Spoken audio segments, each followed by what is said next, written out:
এই জায়গার মধ্যে আমার নবীর শানে বিন্দু পরিমাণ বেয়াদবি থাকে, দেখবেন চেহারার মধ্যে বেশি যতই সুন্দর হোক আপনার চেহারা বিদ্যুটে হবে। আপনি মারা যাওয়ার পরে আপনার চেহারা বিকৃত হবে। এটা আমার নবী ওসিলায় আল্লাহর পক্ষ থেকে খাস একটা নিয়ামত উম্মতে মুহাম্মাদের উপর। কারণ এই যুগে আমরা তো আর মুনাফিক চিনতে পারবো না। আমি যে যদি আমিও মুনাফিক হই আমাকে বোঝা যাবে। আমি জেনেও মুনাফিক হইতে পারি, না জেনেও মুনাফিক হইতে পারি। মুনাফিক দুই ধরনের, আমলের মুনাফিক কখনো চেহারা বিকৃত হয়, মিথ্যা বলা, ওয়াদা করলে ভঙ্গ করা, ওয়া ইযা তুমিনা খানা, আমানতের খেয়ানত করা, ওয়া ইযা খাসামা ফাজারা, পরস্পর যখন ঝগড়া হয় অসভ্য ভাষায় গালিগালাজ করা।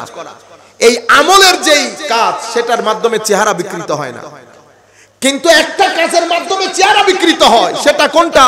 সেটা হচ্ছে শানের সালতের ব্যাপারে যদি আমার ভিতরে, উর্দুর মধ্যে একটা শব্দ আছে ঘুটন মেহসুস হোনা। क्या महसूस होना? ঘুটন, মানে আমি আমার নবীর নাম প্রশংসা সেটা ভিতর থেকে নিতে না পারা, নাম শুনলে আমি বেদাত বেদাত শিরক শিরক গন্ধ পাওয়া। আপনারা বুঝতে পেরেছেন? এই বিষয়গুলোর মাধ্যমে এইজন্য পবিত্র কোরআনে আল্লাহ আলাদা সূরা কাফেরুন ছোট সূরা, মুনাফিকুন কি ছোট সূরা? মুনাফিকুন অনেক বড় সূরা না? শুরু কিভাবে হচ্ছে দেখেন, ইজা জাকাল মুনাফিকুন ক্বালু নাশহাদু ইন্নাকা লারাসূলুল্লাহ। হাবিব, মুনাফিক যখন আপনার কাছে আসবে কসম করে বলবে আমরা সাক্ষ্য দিচ্ছি আপনি আল্লাহর রাসূল। দেখছেন, আমার আল্লাহ বলছেন হাবিব আমিও জানি আপনি আল্লাহর রাসূল, আমি এও জানি এই মুনাফিকরা মিথ্যুক। এখন মুনাফিক বিষয়টা এটা এখানে লেখা থাকে না, এটা হচ্ছে একটা মাইন্ডসেট। মাইন্ডসেটটা কি রকম? মাইন্ডসেটটা হচ্ছে, আমি সিম্পল ভাষায় আপনাদেরকে একটু বুঝাই। এটা হচ্ছে ঈমানের বাউন্ডারি। গেটের মধ্যে ফেরেশতা দাঁড়ানো, আপনি বলতেছেন আমি ঢুকতে চাই, ফেরেশতা বলতেছে আশহাদু আল্লা ইলাহা ইল্লাল্লাহ পড়তে হবে। আপনি মনে করতেছেন দূর পড়ে ফেললে আর কি, কেউ কি দেখতেছে? হ্যাঁ, আমাদের কাছে আমাদের অনেক হিন্দু ভাই আসে, আমি তাদেরকে বলি দেখো কলমা পড়ার কোনো দরকার নাই বেটা, সহযোগিতার জন্য আসছেন। আমার আল্লাহ রব্বুল আলামিন না? আমার আল্লাহ সহযোগিতা করার সময় জিজ্ঞেস করে কে মুসলমান কে অমুসলিম, ঠিক আছে? তো আমার আল্লাহর রুবুবিয়তের ফেজে যারা ফেজ প্রাপ্ত তারাও কখনো আইডেন্টিটি খুঁজে না, ঠিক আছে? তাহলে তোমার কলমা পড়তে হবে। তোরা কি করে? এ টাকার জন্য আসলে আশহাদু আল্লাহ ইলাহা ইল্লাল্লাহ ওয়া আশহাদু আন্না মুহাম্মাদান আবদুহু ওয়া রাসূলুহু লা ইলাহা ইল্লাল্লাহ লা ইলাহা ইল্লাল্লাহ। আপনারা বুঝতে পারছেন? তো এখন কিছু পড়ানি এখান থেকে, কিছু পড়ানি এখান থেকে।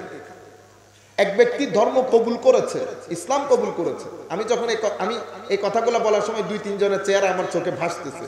আমি জানি ওরা মুসলমান, কিন্তু ঘরের মধ্যে বলতে পারতেছে না, হয়তো কিল খাইবো, বুঝছেন না? তো এখন মুখে মুখে কলমা পড়তে পারতেছে না, কিন্তু ভিতরে তো মুসলমান। এদের ব্যাপারে ফতোয়া কি? এদের ব্যাপারে উলামায়ে কেরাম বলছেন এরা মানুষের কাছে কাফের, আল্লাহর দরবারে মুসলিম। আরেক ব্যক্তি ভিতরে ঈমান নাই, বাইরে আছে, এই ব্যক্তি মানুষের কাছে মুসলিম, আল্লাহর দরবারে কাফের।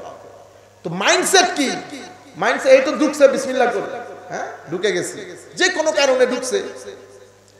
এখন কিছু ফেরেশতা বলতেছে আসেন আসেন, এই জায়গা এই ঘরের মধ্যে নবী বসা আছে, একটু দেখা করে আসেন। এই আবু বকর সিদ্দিক আর যুলখুয়াইসার আত-তামিমি, এই দুইজনের মাইন্ডসেটের ফারাক হচ্ছে যদি সাহাবিয়ত থাকে। কি থাকে? সাহাবিয়ত। তো তুমি শুধু এতটুকু বলবে যে এই ঘরের মধ্যে নবী আছে, সাহাবিয়ত থাকলে যদি পা না থাকে তো সিনা দিয়ে হলো সাসরাইয়া আমার নবীর দরবারে যাবে। আর যদি খারেজিয়ত থাকে মাথারে এমনে মাইরা সামনের দিকে চলে যাবে, আরো বলবে যে কলমা পড়ছি হয় নাই, আবার নবীর কাছে যাইতে হবে। আমি বলতেছি না, কোরআনে মাইন্ডসেট বর্ণনা দিয়েছে। এটা যদি আমার কাছে থাকে আমি আল্লাহর দরবারে ক্ষমা চাইব, এবং আল্লাহর দরবারে এও ক্ষমা চাইবো যে আমার ছেলে সন্তানদের মধ্যে আল্লাহ যেন এই জিনিসটা না দেয়। আমার আল্লাহ বলছেন ইজা জাআকাল মুনাফিকুন ওয়া ইজা কিলা লাহুম তাআলাউ ইস্তাগফির লাকুম রাসূলুল্লাহ লাউ রাউসাহুম যদি তাদেরকে বলা হয় তাহলে আসো, ঘরের মধ্যে নবী আছে তো, ইস্তাগফির লাকুম রাসূলুল্লাহ, নবী তোমাদের পক্ষ হয়ে আল্লাহর দরবারে ইস্তেগফার করবে। তারা কি করবে জানেন?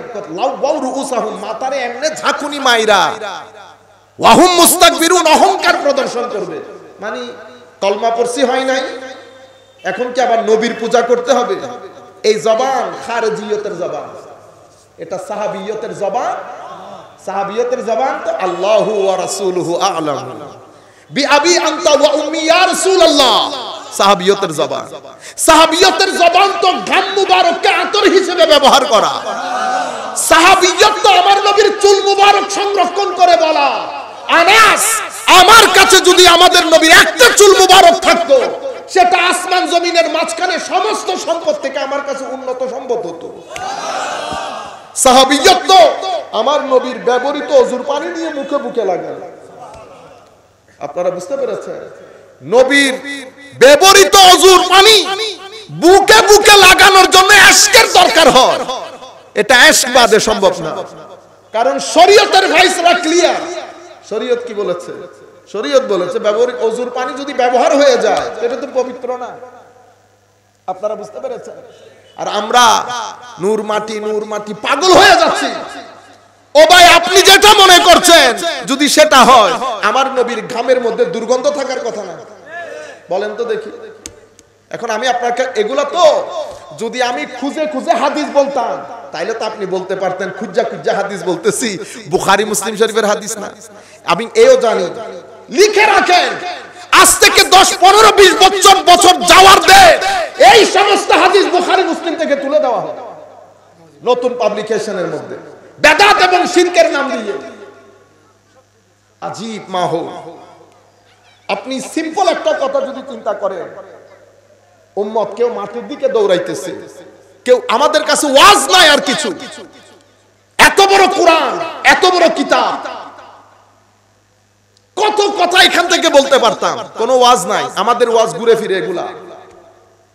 নামতে নামতে তো একটু পর্যন্ত নামছি, মসজিদের মধ্যে আল্লাহ এবং রাসূল একসাথে লেখা যাবে না। এটা আমি ইংল্যান্ডের মধ্যে আমার ভাই বলতেছে, আমার এখানকার এক ভাই। তা আমি বলছি তাইলে মুহাম্মদুর রাসূলুল্লাহ লেখেন দেখি। লেখেন, এটা খাতার মধ্যে লেখেন মুহাম্মাদুর রাসূলুল্লাহ, এটা লেখেন। তো লিখছে মুহাম্মাদুন রাসূল আল্লাহ। তাহলে নামের মধ্যে বলেন তো আল্লাহর নাম আগে না রসুলের নাম আগে? মুহাম্মাদুর রাসূলুল্লাহ, তো রসুল আগে না আল্লাহর আগে না? তো এখানে কি করবেন? তুল্লা সমুদ্রে নিক্ষেপ করবে। আপনাদেরকে এগুলা বলছে কে যে আল্লাহর নামের আনিশকুরলি ওয়ালি ওয়ালিদাই, হে মানুষ আমার শুকরিয়া আদায় করবি এবং তোর মা বাবার শুকরিয়া আদায় করবি। শুকরের মধ্যে শিরিক হয়েছে না? শরীক হয়েছে। শুকরের মধ্যে শরীক হয়েছে, শিরিক হয়ে গেছে। সকল শরীক কি শিরিক হয়ে যায়? আমি কিছুদিন আগে কুমিল্লা বড় কামিল মাদ্রাসায় বলেছি, শিরিক বলছেন তো দাঁড়িয়ে আমাকে বলতে হবে কোন জায়গায় শিরিক হয়েছে। জাতের ক্ষেত্রে হয়েছে, সিফতের ক্ষেত্রে হয়েছে, আফআলের ক্ষেত্রে হয়েছে। আপনারা বুঝতে, যাই হোক সেটা আরেক রাস্তা। সেই কারণে এত সহজ হয় না সবকিছু। নবীর ঘাম মুবারক, আপনি বলেন তো দেখি, ঘামের মধ্যে সুখ আল্লাহর দুনিয়ার মধ্যে আমার নবী বাদে এক ব্যক্তির নাম বলেন তো যার ঘাম সুগন্ধযুক্ত। এখন ঘামকে আপনি আতর হিসেবে ব্যবহার করার জন্য যিনি নিচ্ছেন উনি আমাদের আম্মা উম্মু সালামা রাদিয়াল্লাহু তাআলা আনহা। তাইলে ঘাম থেকে সুগন্ধি আসতো। এখন প্রশ্ন হচ্ছে, মাটির শরীর থেকে ঘাম বের হলে, বুঝতে পেরেছেন, আমার নবী বাসার কোনো সন্দেহ নাই, সব ব্যবহার হয়েছে, কিন্তু নূর, আমার নবীর নূরের যেই তাজাল্লি, যেই নূর আমার নবীকে দান করা হয়েছে, সেই নূরের সুবতে থাকতে থাকতে মাটির ভিতরে যে লাতাফত তৈরি হয়েছে, জানি না সেটা আম্বিয়ায়ে কেরামের নূরের মধ্যে ছিল কি। আমার নবী যখন মেরাজের মধ্যে সফরে যাচ্ছে, বুরাকের মধ্যে বসে নেই। সায়েন্টিফিকলি লজিক্যালি চিন্তা করেন, বুরাক অথবা বুররাক, এটা বারকুনের বহু বচন। বারকুন মানে একটা লাইট, বুররাক মানে মাল্টিপল লাইট। দুনিয়ার একটা লাইটের গতি কি রকম? সেকেন্ডে কোথায়? হাজার হাজার মাইল দূরে না? তো দুনিয়ার লাইট যদি 1 সেকেন্ডে এরকম যায়, তো আমার আল্লাহর দেওয়া ডিভাইন লাইট এটার দূরত্ব কি রকম হবে? It's up to yours. এখন এটা যদি একটা লাইট না হয়ে মাল্টিপল লাইট হয়, এবার এটার দূরত্ব কি হবে আপনারা চিন্তা করে দেখেন। সেই বুরাকের মধ্যে যাকে বসানো হচ্ছে, উনি যদি আপনার দৃষ্টিভঙ্গি অনুযায়ী নিরেট মাটি হইতো, বসলো কেমনে? কেন আমরা এগুলার মধ্যে উম্মতকে রেখে দিয়েছি? আপনার বুঝতো, আপনার বুঝ নিয়ে আপনি থাকেন, আমার বুঝ নিয়ে আমাকে থাকতে দেন। হয় আপনার দলিল শক্ত, নতুবা আমার দলিল শক্ত। দলিল আপনারও বুঝ আছে, আমারও বুঝ আছে, কিন্তু উম্মতকে ডিস্টার্ব করার কোনো দরকার তো নাই। এগুলা নিয়ে কি আমাকে প্রশ্ন করা হবে? মানে এটা নিয়ে কোন জায়গায় আমাকে প্রশ্ন করা হবে? কবরে, হাসরে আমার নবী জিজ্ঞেস করেন, বল করবেন, বলতো বেটা আমাকে আল্লাহ কি দিয়ে বানাইছে? কিন্তু আমি আপনাকে জাস্ট কিছু জিনিস অ্যাওয়ারনেসের জন্য বলছি। আমার নবী সাল্লাল্লাহু আলাইহি ওয়াসাল্লামের ব্যবহৃত ওযুর পানি, আচ্ছা ব্যবহৃত পানি বাদ দিলাম, থুতু মুবারক, থুতুতে গন্ধ হয় না? থুতুর গন্ধ যদি আপনি গন্ধ ফাদালাকা বিহা, ফাদালাকা, আপনারা লোশন করেন না? লোশন তো লোশনের মধ্যে ফাদালাকা করেন না? আপনি যদি আজকে নিজের থুতু নিয়ে দালাকা করেন তো দেখি। ভেরি সিম্পল প্রশ্ন। এখন সাহাবী আমার নবীর থুতু না তো শ্লেষা মুবারক মুখামা ঘষে বুকে সিনাই লাগাইতেছে, সেখানে আবার সুগন্ধ বের হচ্ছে। আজব বিষয়। কনসেপ্ট অফ নবুওয়া। সেই কারণে আমাদের উলামায়ে কেরামের মজলিসে বসে, উলামায়ে কেরামের লিখিত কিতাবে আমরা আগে আমাদের নবুয়তের কনসেপ্ট ঠিক করি। কারণ নবুয়তের কনসেপ্ট যদি ঠিক না হয়, তো নবুয়তের সাথে আপনি ডিল করতে পারবেন না। তখন নবুয়তকে আপনি নিজের মতো মনে করবেন, যেটা হচ্ছে এখন। কনসেপ্ট অফ নবুওয়া আমাদের ধর্মের মধ্যে কোরআন হাদিসের আলোকে নবুয়ত বলে কাকে, এটা যদি আমরা বুঝতে পারি, জানতে পারি, তাহলে আমাদের অনেক মাসলা মাসাইল ঠিক হয়ে যাবে। বাবা কাকে বলে, এটা আমাকে কনসেপ্ট অফ ফাদারহুড, এটা ওয়েস্টার্ন কালচারে, ইস্টার্ন কালচারে অনেক ধরনের ফারাক আছে না? আপনি আমাদের এই দেশের কালচারে বাবাকে নাম ধরে রাখতে পারবেন? পারবেন? করে দেখিয়েন একদিন, বেশি পণ্ডিতি করে। আমি যেখান থেকে এসেছি এটা একটু রাখবেন, এটা জায়গা আবার ফেরত আসবো আবার। তাহলে নবুয়তের মধ্যে ইয়াতলু আলাইহিম আয়াতিহি, এতগুলা কথা বলছি, শুধু আদত পরিবর্তন কাকে বলে? দেখতে সবাইকে মানুষ মনে হয়, কিন্তু আমার হিংসা, আমার অশ্লীলতা, আমার অহংকার দেখতে আমাকে নজরে আসতেছে। এটা আমার আদতকে তৈরি করে, এটা আমার কথাবার্তা, চাল চলনে, আমার হাত নাড়ানিতে, চোখে এটা প্রকাশ পাবে।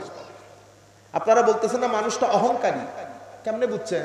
অহংকার কি দেখা যায়? অহংকার দেখা যায় না। অহংকার তো আপনার ভিতরের, এটাকে বলে স্টেট অফ ইওর মাইন্ড। এটা আপনার ভিতরের একটা জগৎ। ওই যে দোগই এলাকার, হ্যাঁ, নফসের ঘর, বুঝতে পেরেছেন? যেখানে চোর ডাকাত সব মিলেমিশে একসাথে থাকে। সেই এলাকার একটা চোরের নাম হচ্ছে হিংসা। দেখা যায় না, কিন্তু আমি আপনার কথায়, অ্যাটিটিউড, অ্যাপ্রোচে বুঝতে পেরেছি হিংসা বেশি। আপনার চোখ, আরেকজন বলছে হুজুর বেশি অশ্লীল, তো অশ্লীলতা কি চোখে দেখা গেছে? দেখা যায়। আপনার চোখের চাহনি যখন পাগলা ঘোড়ার মতো হবে, যে কেউ বুঝতে পারবে আপনার ভিতরে অশ্লীলতা বেশি। বুঝতে পেরেছেন? কাপড় পরিবর্তন করা সহজ, আদত পরিবর্তন করা অনেক কঠিন। আদত মাদ্রাসায় পরিবর্তন হয় না। যদি আদত মাদ্রাসায় পরিবর্তন হইতো তাহলে তো বিসমিল্লাহ। আপনারা বুঝতে পেরেছেন? আদত খানেকার মধ্যে একজন বুজুর্গের সুহবতে পরিবর্তন হয়। খানেকার মধ্যে একজন বুজুর্গের সুহবত তথা সঙ্গের মাধ্যমে পরিবর্তন হয়। কিভাবে? বুজুর্গ যাকে বলছি, উনি পজিটিভ ফোর্স, পজিটিভ এনার্জি, ইবাদত করেছেন, রিয়াজত করেছেন, আরেকটা পজিটিভ এনার্জির সুহবতে বসেছেন, তাহাজ্জুদ পড়েছেন, মানুষকে সহযোগিতা করেছেন, খৌফ, খশিয়ত, তাকওয়া, তাওয়াক্কুল, ওয়ারা, রেদা, সবকিছু মিলে ভিতরের জগতের এনার্জির লেভেল অনেক হাই হয়ে গেছে। বুঝতে পেরেছেন? আপনারা ভিটামিন ডি খান না? ডি, হ্যাঁ, ভিটামিন ডি এর ছোট্ট একটা ট্যাবলেট ইংল্যান্ডে পাওয়া যায়। ইন্না লিল্লাহি ওয়া ইন্না ইলাইহি রাজিউন। এটার ভিতরে বলে 14,000 পাওয়ার। কি পাওয়ার? 14,000 পাওয়ার। এতদিন আপনি উঠতে পারতেছেন না, হাঁটুর ব্যথা। একটা খাইছেন, সকাল হতে হতে জান এসে গেছে। কেন? জিনিস ছোট, কিন্তু জিনিসের ভিতরে এনার্জি লেভেল অনেক হাই।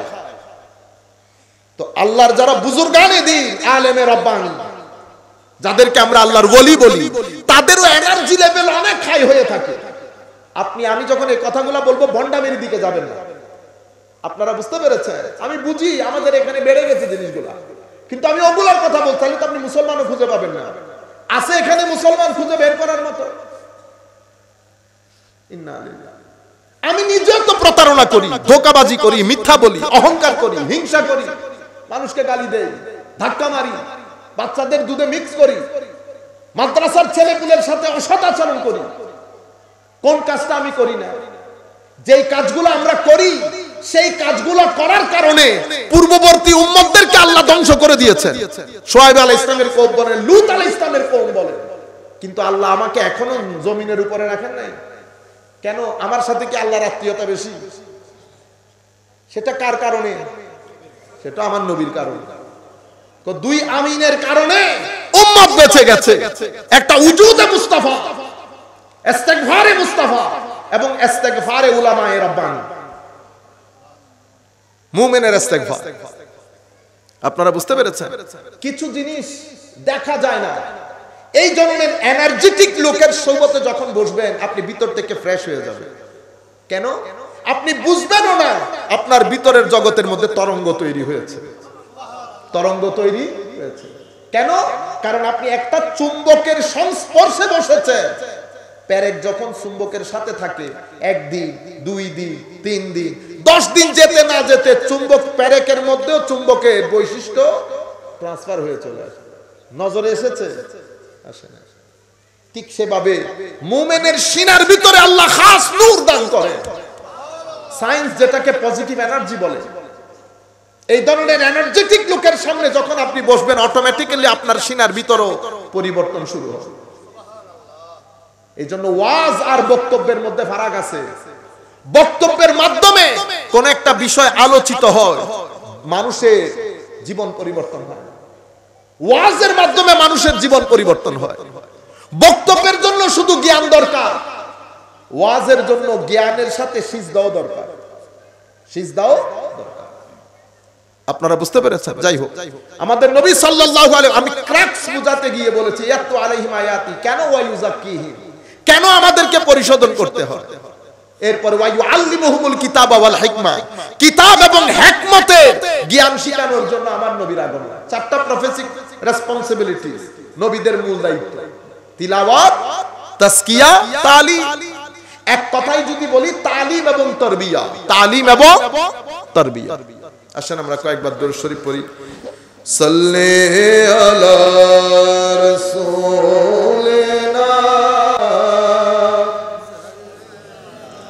খাওয়া যাবে? এগুলো খাওয়া যাবে? সাল্লি আলা হাবিবিনা, সাল্লি আলা মুহাম্মাদিন, সাল্লি আলা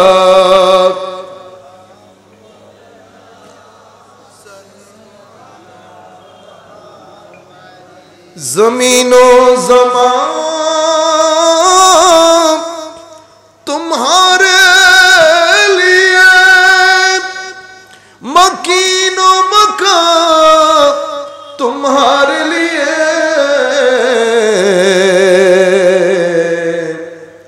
चुनियो चुना तुम्हारे लिए,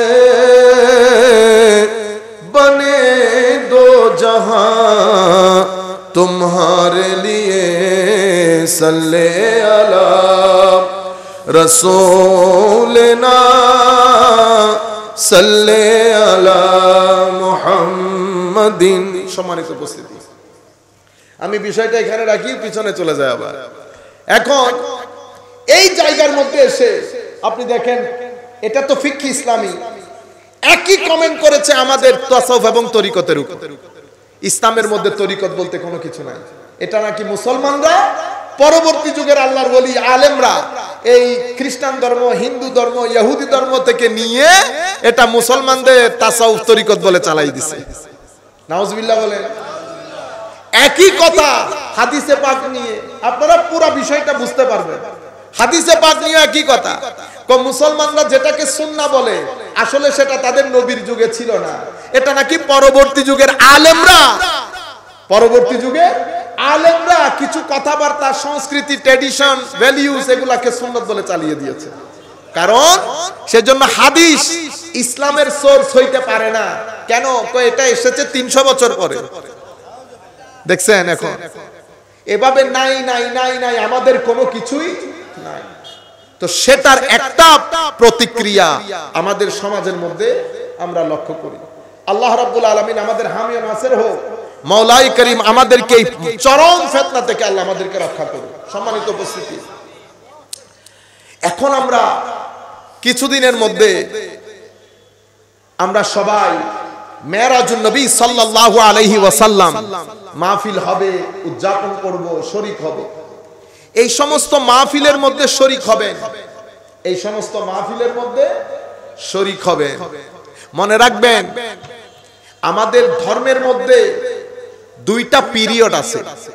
একটা হচ্ছে ধর্মের ফাউন্ডেশনাল পিরিয়ড, আর একটা হচ্ছে ধর্মের এক্সটেনশনাল পিরিয়ড। যখন ধর্ম এক্সটেন্ড করেছে, ব্যাখ্যা, বিশ্লেষণ, বিভিন্ন রাষ্ট্রের মধ্যে ধর্ম ছড়িয়ে ছিটিয়ে গেছে, বিভিন্ন রাষ্ট্রের মধ্যে নিজস্ব সংস্কৃতি আছে না, নিজস্ব সংস্কৃতি, নিজস্ব কালচার, ঠিক আছে।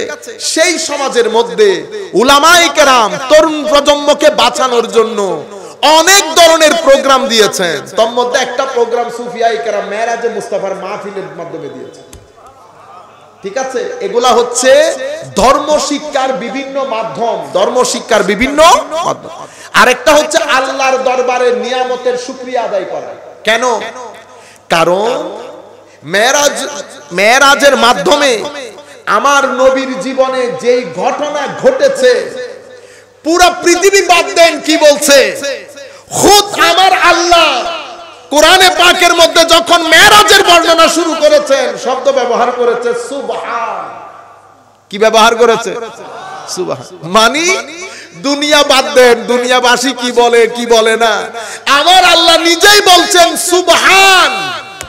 যেই ঘটনা আমার নবীর জীবনে ঘটেছে, এটা অসম্ভব আশ্চর্যের ঘটনা, এটা অসম্ভব আশ্চর্যের।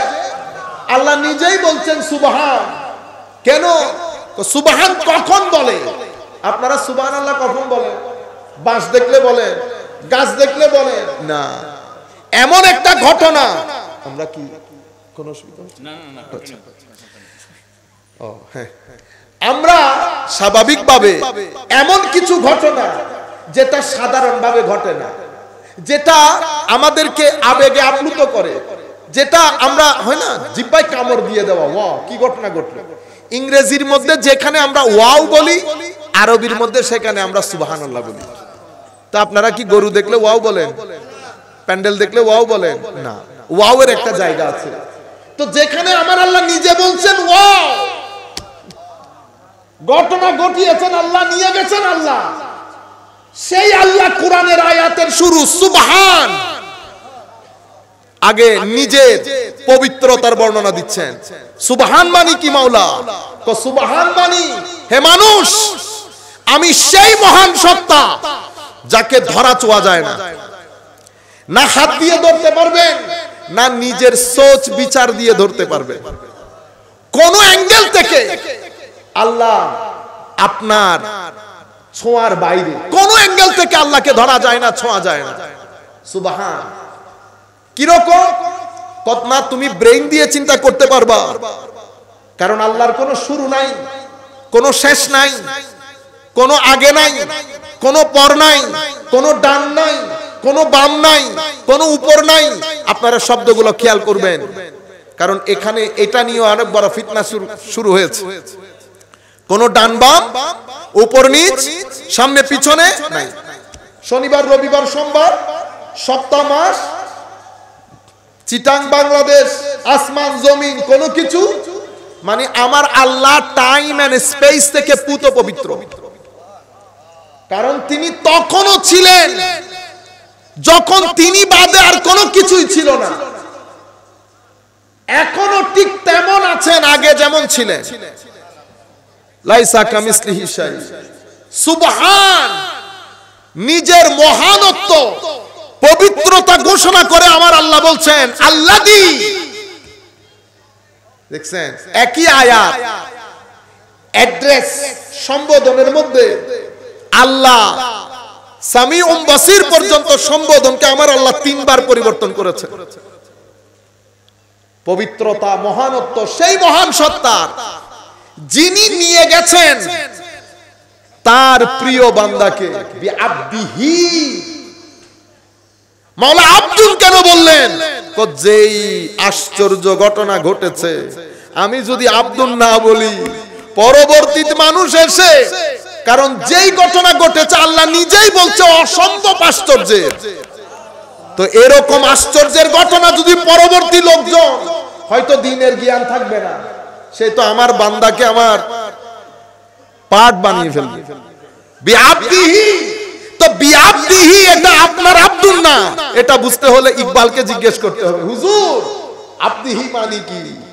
আল্লামা ইকবাল বলছেন আব্দ দিগার, আব্দুহু চিজে দিগার, আসরা পা ইন্তজারু মুনতাজার। আব্দ আর আব্দুহু এক জিনিস না। আব্দ আল্লাহর জন্য অপেক্ষা করে, আব্দুহু যার জন্য খুদ আল্লাহ অপেক্ষা করেন। দুইটা, আসরা পা ইন্তজারু মুনতাজার, যার জন্য অপেক্ষা করা হয় তিনি আব্দুহু, তিনি আব্দু। একই আয়াতের মধ্যে 3 বার আল্লাহ সম্বোধন পরিবর্তন করেছে। মহানত্ব পবিত্রতা সেই মহান সত্তার যিনি নিয়ে গেছেন কাকে? তার বান্দাকে। আল্লাযী বারাকনা হাওলাহু, তিনি নিয়ে গেছেন। এখন বলতেছে যার চতুর্পার্শ্বে আমরা বরকতমণ্ডিত করেছি। মাওলা একবার তিনি, একবার আমরা, আবার বলছে ইন্নাহু সামিউম বাসীর, তিনি শুনেন, সর্বশ্রোতা, সর্বদ্রষ্টা। প্রথমে বলেছে তিনি, মাঝখানে বলেছে আমরা, আবার বলেছে কি তিনি। সম্বোধন কত পরিবর্তন হচ্ছে দেখেন। সুবহানাল্লাযী আসরা বিআবদিহি। আমি শুধু এতটুকুন পর্যন্ত আমার বক্তব্য শেষ, 2 মিনিটের মধ্যে। সম্মানিত উপস্থিতি, যিনি বলছেন উনি বলছেন সুবহান দিয়ে। তো যেহেতু সুবহান দিয়ে বলছেন, এটাকে যদি আপনি বলেন এই মেরাজ স্বপ্নের মধ্যে হয়েছে, তো স্বপ্নের মধ্যে হলে আল্লাহ সুবহান বলার দরকার কি? আমি যদি আপনাদেরকে বলি গতকালকে আমি আমেরিকার প্রেসিডেন্টের সাথে সাক্ষাৎ করে অতঃপর ফ্রান্সের গেলাম, ফ্রান্সের মধ্যে ফ্রান্সের প্রধানমন্ত্রীর সাথে মিটিং করে বাংলাদেশে ফেরত আসলাম, ঘটনাটা স্বপ্নে ঘটেছে, আপনাদের ভিতর কোনো প্রতিক্রিয়া হবে? কিন্তু আমি যদি বলি বাস্তবে ঘটেছে, চেয়ার নিয়ে দৌড়ান দিবেন না? এটা স্বপ্ন হবে কেন? যদি স্বপ্নই হয় তো মুজিজা হবে কেন? আপনি জিজ্ঞেস করতে পারেন হুজুর মুজিজা আপনি কি করে বলেন? ও আয়াতই তো বলতেছে সুবহান, ওয়াও। তা আয়াত ওয়াও বলল কেন? নিশ্চয় ঘটনা ওয়াও। তো ওয়াও যদি হয় এটা স্বপ্নে হবে না। আবার আপনি বলতেছেন শুধু রু গেছে, তো রু যদি যায় তো শরীর থেকে রু বের হয়ে গেলে কি হয়? মারা যায় না মানুষ? তো রু চলে গেছে, শরীর এখানে দুনিয়ার মধ্যে বসে আছে, এটা তো কবর দিয়ে ফেলবে আর একটু, ঠিক না? এরকম না। আমার নবী আল্লাহর ধরতির মধ্যে একমাত্র আমাদের নবী সাল্লাল্লাহু আলাইহি ওয়াসাল্লাম, যাকে আমার আল্লাহ নিজে দাওয়াত দিয়ে আল্লাহর সৃষ্টি জগৎ দেখিয়েছেন, আল্লাহ নিজেকেও দেখিয়েছেন। সেই কারণে আমার নবীকে বলা হয়েছে বুরহান। কি বলা হয়েছে? বুরহান। কদ জাআকুম বুরহানুম মির রাব্বিকুম, তোমাদের কাছে বুরহান এসেছে। বুরহান কি? বুরহান আমার অস্তিত্বের এমন একটা দলিল যেটা রদ করা যায় না। আউকাদুল আদিল্লাহ, সেই কারণে সূরা ইখলাসের মধ্যে আমার আল্লাহ বলছেন, হাবিব কুল, আপনি বলে দিন। কি বলবে? তিনি আল্লাহ এক। কেন? কারণ রুয়ে জমিনের মধ্যে সবাই সাক্ষী দিচ্ছে আশহাদু আশহাদু আশহাদু, আমি সাক্ষ্য দিচ্ছি আল্লাহ এক। দেখেছেন কেউ? তো সাক্ষী দেখে দেয় না না দেখে দেয়? তো আপনি মিথ্যা বলতেছেন না। এটাই আমাদের এই ৩০ ভাইয়েরা প্রশ্নটা করে। তারা আপনাকে জিজ্ঞাবে, বলেন তো দেখি কালমা ক আশহাদু, আমি সাক্ষ্য দিচ্ছি। আপনি দেখছেন? ক দেখি না। তো সাক্ষ্য দিলেন যে? তখন এরা কি হয়ে যায়? কনফিউজড হয়ে যায়। বুঝতেছেন না? মনে রাখবেন, সাক্ষী দুই প্রকার। একটা হচ্ছে আসওয়ালাতান, যিনি দেখেছেন ওনার সাক্ষী, আর একটা হচ্ছে নিয়াবাতান, মানে ওনার পক্ষ হয়ে আমাদের সাক্ষী। তাওহীদের সাক্ষীর মধ্যে আসল সাক্ষী আমার নবী, আমাদেরটা হচ্ছে প্রতিনিধিত্বকারী সাক্ষী। সেই কারণে আল্লাহর ধরতির মধ্যে সবাই সাক্ষ্য দেবেন। জলিলুল কদর পয়গম্বর মুসা নবীও সাক্ষী দেবেন। কারো সাক্ষী আল্লাহর দরবারে গ্রহণ হবে না যতক্ষণ পর্যন্ত সাক্ষী মুহাম্মাদীর সিল না পড়বে।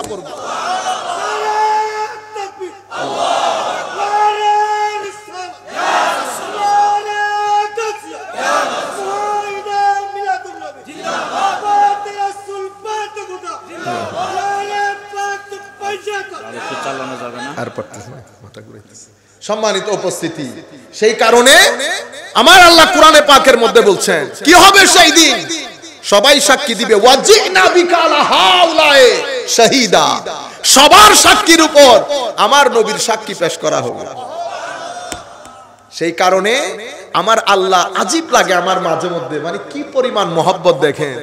মুসা নবীকে বলছে আল্লাহ, মুসা তুরের মধ্যে এত আগে আগে চলে গেলে যে আল্লাহ আপনাকে খুশি করার জন্য, ঠিক আছে। আর আমার নবীর ক্ষেত্রে কি বলে?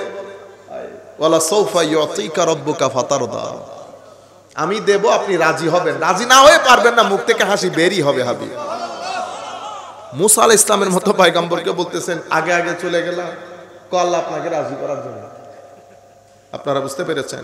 আমরা সেই নবীর উম্মত যাকে আমার আল্লাহ মেরাজ দান করেছেন, সেই মেরাজের গিফট দিয়েছে আল্লাহ। সেই গিফটের নাম নামাজ, সেই গিফটের নাম নামাজ। আজকের পর থেকে তাহায়াত আমরা জেনে বুঝে আমার আল্লাহর নামাজ তরক করব না। এটা আমাদের অ্যান্টিবায়োটিক এবং ভিটামিনের মতো। এটা ছাড়া আপনার মানসিক স্বাস্থ্য নষ্ট হয়ে যাবে, আপনি মানসিকভাবে অস্থির হয়ে যাবে। আমি আর কথা না বাড়াই, ওয়া মা আলাইনা ইল্লাল বালাগুল মুবিন। আসসালামু আলাইকুম ওয়া রাহমাতুল্লাহি তাআলা ওয়া বারাকাতুহু।